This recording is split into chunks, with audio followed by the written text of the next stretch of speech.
really understood what you were saying. You couldn't say what you wanted to say, but I understood what you were saying. Because I understand the dynamics of Hollywood, and I know that they're not going to let your blackness just shine. So you may need to create your own platform like you do, so that way you can speak entirely from the perspective that you want to speak from, because we need to hear it. We really do. Thank you, Snoop. And when I say that you don't like, don't drag me like Gail now. Now, you know that was a different monster. Speaking of them, where have they been? They're missing. Touche, my nigga, touche. I've heard nothing from them, but when it's time to tear a black man up, they quick to jump up. I just want, I really do want, you know I love you. You know that, right? Right. I love you back. And I just want us to be change agents for, you know, of course, affecting the outside space of what is oppressing Black folks, but also for affecting our internal dynamics, you know, and having. I think the internal is the most detrimental, because that's the one that goes unnoticed. And it's like, if those internal would speak like me and you, which we don't have as much power, but we have more heart, and people respect our heart. But if we had the power that those have up top, then it would be more of a get to it right now. They just sit back and watch us do the show. You know, and the thing is that the power comes from the people. And I think that that's what we really have to continue to keep reminding folks. Like, the folks who make these decisions at the top, they end up basing it on like the studies that they do and, you know, the numbers and the research, because they don't really know the people. They right. Tell about your people based on some percentages that they, you right. know, so they did statistics. When they put, you know, so I got one real question though. Always. How many Black police officers are policing Black neighborhoods? I mean, I think that's a real question. And I think my curiosity is really in just like, how many Black police officers still consider themselves members of Black neighborhoods? Wow. But at the same time, I'll say this. This is why I brought the question up. For example, if there's a white cop and a Black cop riding, Black man is about to be arrested. Black cop see it out of control. He'll say, hey, let me holler at him real quick. Let me chop it up with him. That's what used to happen when I was young. Like, they would, if it was a Black cop, he would give us the time of day on, look, man, we ain't really trying to take you niggas to jail. Y'all, we know y'all there selling dope and all this shit. Man, y'all need to be low key, giving us game, trying to help us. Not just. I mean, that's because he still considers y'all a part of him. Right. There's us. Right. Or he either went to school with my mother or my uncles, or it's something that ties him into our community. Like, there was always a cop in the community that we knew. Even though he was a cop, he still was one of us. And white folks feel like all of the cops is all of them.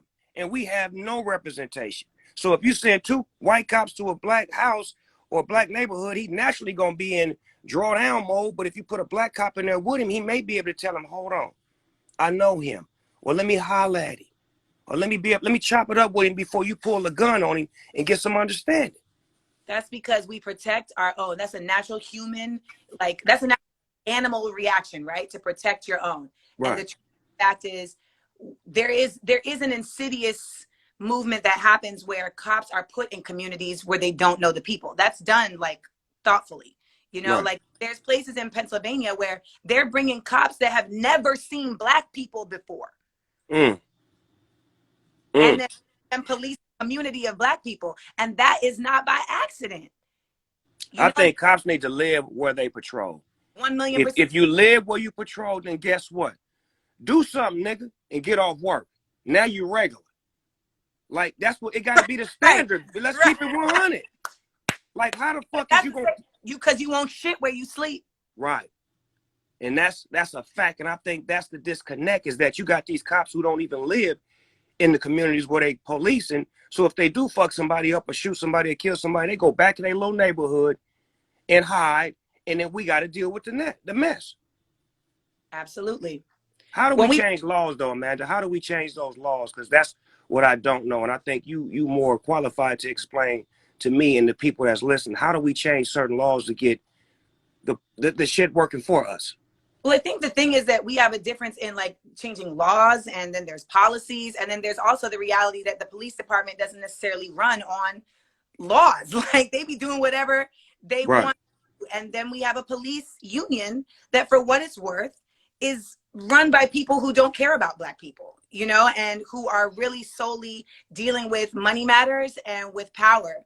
And when we're dealing with that, we have to approach it differently. When we talk about the laws, like, first of all, it's about the people who are, in my opinion, it's about the people who are enforcing the law. So it's about our judges. It's about changing our DAs, right? It's about making, because, you know, a DA simply is the person who is going to take what the detective does and get a conviction. So if the DA decides, like, this doesn't need a conviction, like, get out of here, then it's not. But if the DA is like, you know, this needs to be taken to the court, this needs to be tried, that's when you start to see change, because you start to understand that there's going to be repercussions for your actions. So we need DAs that share in the understanding of the people on what needs to have a consequence. Right. And only protecting their power, they're only protecting their positions, you know, they're in politics, or they're protecting their ability to move up, you know, because that's a lot of this is simply just a power play. And that's in Hollywood, that's in politics. People are just trying to move up. Law and policy is key. Mark Lamont Hill just said it in the chat. Law and policy is key. So then we also have all of these folks who are senators and who are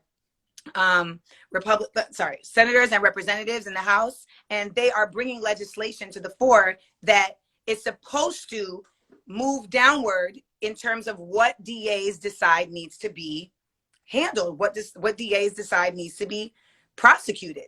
So I think the biggest thing, Snoop, is that we really, really, really don't understand that, like, voting on a local level is super important. Then there's budgets. Like, I know a lot of people, myself included, have been hearing the conversation about defund the police, defund the police. Right. And like, I didn't even know we could do that. What y'all mean defund the police? Every county has a budget, and that budget is cut up into the needs of that county and decided on, counties and cities, and decided on by the people who sit on a board and vote on who and what resources get funded. Well, yesterday, LA County, all them people sitting there voted that the police need to receive, I think it's 50, don't quote me, but 54% of the budget. So in a county that needs health resources, that needs education resources, that needs, you know, food and water resources, they think that those are minuscule pieces of the pie. They think it's more important that we have, you know, a police system in place. Well, I think we can both agree that when we have better communities, we have better mindsets. When we have more resources, we have better abilities at creating inroads that don't lead to crime, that don't lead to destruction, and thus we don't require policing in the same way. So perhaps our money was being put to the people versus to policing the people, we would be able to see a change. So defunding the police happens in a number of ways, but on a basic note, it's about us voting people in those positions who vote on budgets and making sure that those people understand what the actual people actually need and not what is needed to protect power. Got you. Because I feel like in LA, a lot of the gangbangers police their own neighborhoods, meaning that the OGs, when the OGs get to a certain point where they don't want to bang no more, they want to live, they want to educate, they want to do something positive, they become the police, because most of the G's out here ain't with the violence no more, and they pushing a positive line. So they control their neighborhoods with keeping the violence at a low and keeping everything at an understanding. So to me, those should be the police officers. We should be able to police our own communities the way it was meant to be. Police supposed to work with the community so we can police the community together. Not you coming here and enforce the law and then leave us in shambles and then let us fight each other. And let's remember that the police don't even be knowing the law. Right. That's why I respect the Nation of Islam and Minister Farrakhan and the Fruit of Islam. Because one thing about them brothers, and I'm going to say it, you never hear about them getting arrested. You never hear about them getting shot. You never hear about them getting treated wrong by the police. Because one, they dress the part. They never solo. They know the law, and they don't move with no arms. That's the sharpest black man you can find on the streets right there. When you're suited and booted and executed, and they can't do nothing to you. So to me, I like to give Minister Farrakhan, the brothers of the Nation of Islam and the Fruit of Islam, a lot of respect and a lot of love, because they teaching it the right way, and they always getting discriminated because it's looked like that's something that militant. No, it's not. It's just teaching black power and black people and black awareness. Once you learn about the Nation of Islam and the Fruit of Islam, you'll find that they know the law better than the law. And once you know the law, then that way you can beat the law. Because if you don't know the law, then you up against the gun to begin with. But if you know the law and you start throwing it in their face, then they have to stop and check themselves. Well, you know, the phrase knowledge is power is not something perfunctory. I mean, that really means something. Right. You know why? It's like, I always say, never forget, they didn't want us to read. It was illegal to read. So of course. I remember that. I remember them saying that. They were saying back in the slave days, the Uncle Tom slave would go tell the master, they back there teaching them niggas how to read. And they would tell on them, and they would have to hide the book, and they would have to learn how to read on their own time, but they would have to get rid of the slaves that would go tell, because it was always the what's that, the lynch, the what's his name? Willie Lynch syndrome. That bullshit that we still trying to disentangle right now with the light skin, dark skin. Look at me and you. We don't believe in that bullshit. Never we passed the Willie Lynch. It ain't working on me and you. No, light skin, brown skin, getting it in. You know what I'm talking about? The truth of the matter is, like, and there's a dope Malcolm X clip where he just talks about, like, when the black man decides to educate himself, that's when we're going to really see change, because that's when we start looking at each other like, oh, you're me. And that's what, and we need to extend that to black men looking at black women and saying, you are me, we are us, and I have to protect you because you are a part of my business. You are a part of my, like, ecosystem, and what happens to you happens to me. And I think that when you're talking about like the learning and understanding of the law, and even understanding our own histories, all of these things are things that were kept from us. So actually engaging in doing that is seen as a violent act to many. How dare you try and learn the shit we tried to keep from you? How dare you? So that's why, like, I preach. And I don't even mean to be preaching so much, but sometimes I really just feel like I'm just trying to encourage folks to really open their eyes to the ways in which, like, these folks have done so with such ease. Right. They dismantle our ability to build our own platforms to freedom. But you got to know your calling. You got to know your calling. If you're a preacher, you're a preacher. You can't deny your calling. That is. Or like my grandmama used to tell me this, rest in peace to my grandmother, but she used to always tell me this when I was like 7, 8 years old. You're going to be a preacher. You're going to be a preacher. And I'm like, Granny, you don't know what you're talking about. But as I live now in my world today, I feel like I am a preacher because I preach and I speak to the people and I am the voice of the unheard. And I feel like you the same. Like, we can't run from our calling. People depend on us to have these kind of conversations, to put the information in the air, and to stand tall and to stand firm on who we are and to stay who we are, no matter what the situation is. And that's really what I stand on. You know, we've gotten to such a place of deceitfulness and distrust that, like, folks can't even recognize a real one when they see one. That's always been my problem. I've always been able to tell a motherfucker they was real. Even if I wasn't supposed to, I'd jump across the street to tell a motherfucker how real they was.